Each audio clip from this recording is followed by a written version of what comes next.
When I was a kid, I used to visit my grandparents every summer.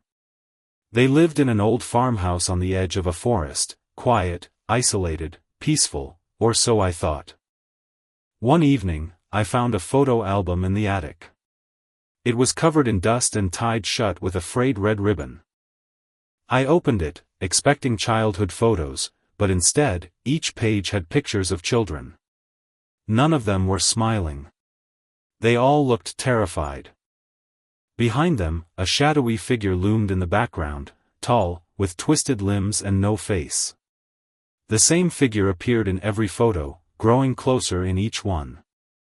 I asked my grandma who the children were. She looked at the album and went pale. Without saying a word, she took it from my hands, threw it into the fireplace, and didn't speak to me for the rest of the night. That night, I couldn't sleep. Around 2 a.m., I heard creaking from the attic. Slow, deliberate steps. Then a whisper, raspy, barely audible, "You looked." The next morning, I asked my grandfather about the album. He looked confused. "What album?" I told him what I saw. He said, "Your grandmother and I never had a photo album like that."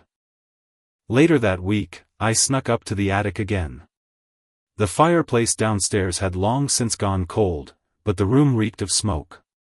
On the floor was the ribbon, the red one from the album, charred on one end. Since that summer, I've never gone back to that house. But sometimes, in dreams, I see the shadow figure standing at the end of my bed. And every time, it's a little closer.